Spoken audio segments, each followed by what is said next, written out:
الحمد لله رب العالمين والصلاة والسلام على أشرف الأنبياء والمرسلين وعلى آله وصحبه أجمعين. ربي اشرح لي صدري ويسر لي أمري واحلل عقدة من لساني يفقهوا قولي. السلام عليكم ورحمة الله وبركاته. Welcome back to this Ramadan vocabulary series. Inshallah, the word that we are going to take a look at today is a very important word, or rather, this is that word because of which we are celebrating this month Ramadan. The importance of the month of Ramadan is because of this word. As we all know, Ramadan is celebrated because this is the month in which the final revelation started rolling down. Allah subhanahu wa ta'ala chose this month as the month of Qur'an. The revelation began in this month. In fact, the very first word of the very first ayah revealed to the Prophet ﷺ is based upon the word Qur'an, because that word was Iqra, which comes from the word Qur'an, or rather the word Qur'an comes from the word Qara Yakra'u. Okay? So the word that we're going to take a look at today is Qur'an. जैसे मैंने बताया कि जो पहली आयत उतरी, पहली आयत का पहला लफ्ज़ कुरान पर मुश्तमिल है, कुरान पर बेस्ड है. जो word इकरा है, it comes from the word Quran. Now this word Quran, as we have been already pointing out, that Arabic words are mostly made from three root letters. So this word Quran is also made from three root letters, and they are Qaf, Ra and Hamza. These are the three root letters which make the word Quran. So the past tense becomes something like Qara'a, Qara'a, which means he read or he recited. The present tense is Yakra'u, which means he recites. And the noun form, the ism form of this word is Qur'anun or Qira'atun or Qar'un. So these are the noun forms of this word, Qara Yakra'u. Now, the basic meaning, इसका जो सबसे क्या बोलेंगे बुनियादी जो इसका मायना निकाला जाता है, the word Qara Yakra'u, इसका जो meaning निकाला जाता है, the translation of this word Qara Yakra'u is to recite or to read. That's what it means, Qara Yakra'u.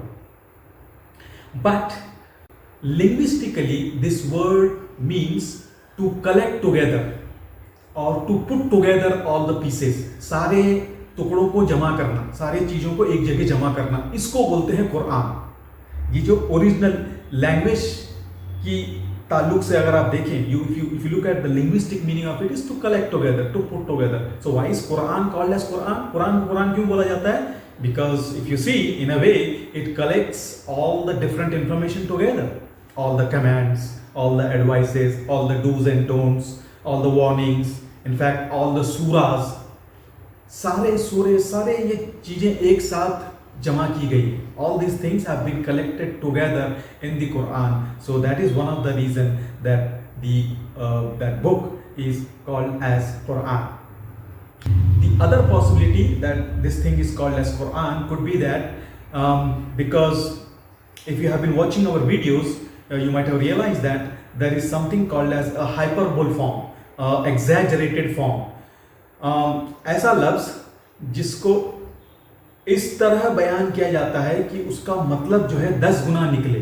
जैसे फॉर एग्जाम्पल द वर्ड रहीम रहमत से आता है, लेकिन अगर जब हम अल्लाह ताला का नाम देखते हैं ar-Rahman, तो ये रहीम वर्ड के आगे आन लगाया.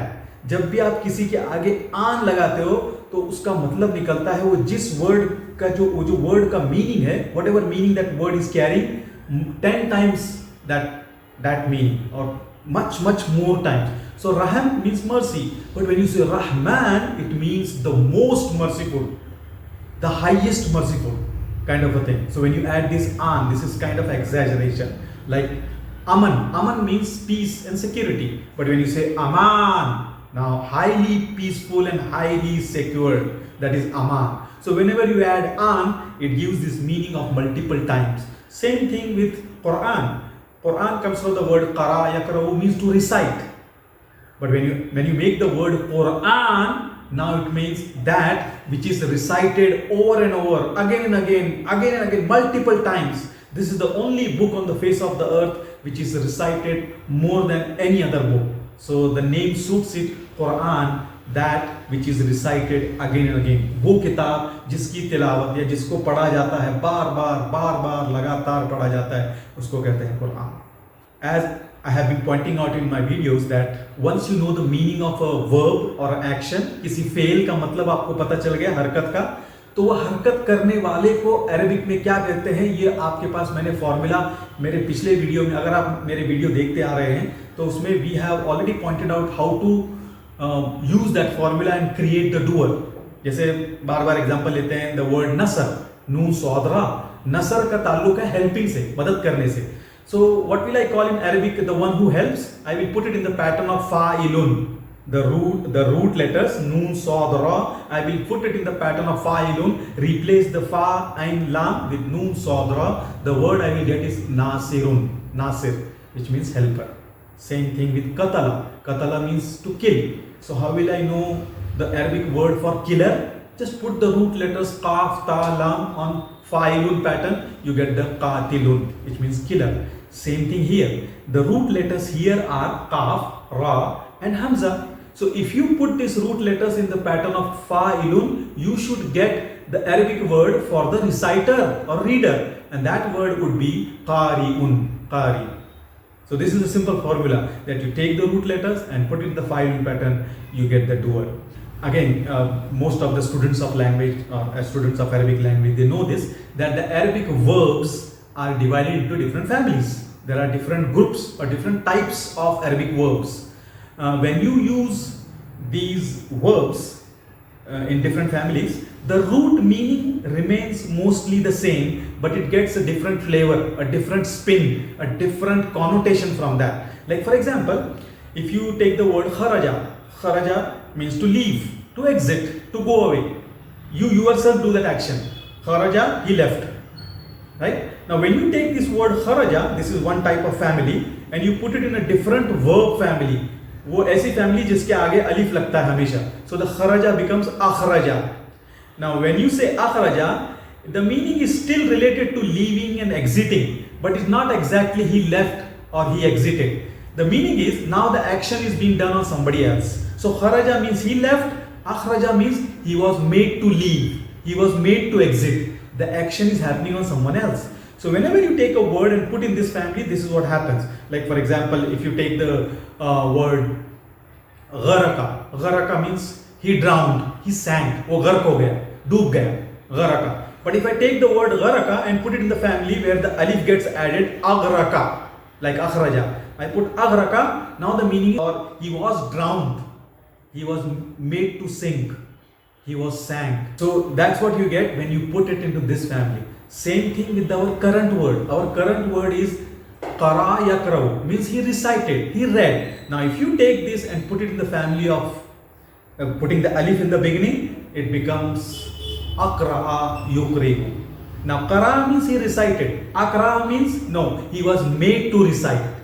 Akra means he was made to recite. Now this is the form of the word that is used in the surah number 7, I guess, and the name of the surah is Al-Ala, where the ayah number 5 says that فَجَعَلَ غُزَاءً أَحْوَى سَنُقْرِئُكَ فَلَا تَنْسَى. Sa-nukri'uka. Sa is for future tense, nu is for we. Nukri, this is akra yukri, that form. Nukri means we. Sanukri'uka, we will make you recite. Allah subhanahu wa ta'ala is telling to the Prophet sallallahu alaihi wasallam, we will make you recite. Sanukri'uka fala tansa, so that you will not forget. So this is that form of that verb that is used in surah. Of course, as I already pointed out, ikra is also used in surah number 96, surah Alaq, and there are other surahs where these different forms of these words is used.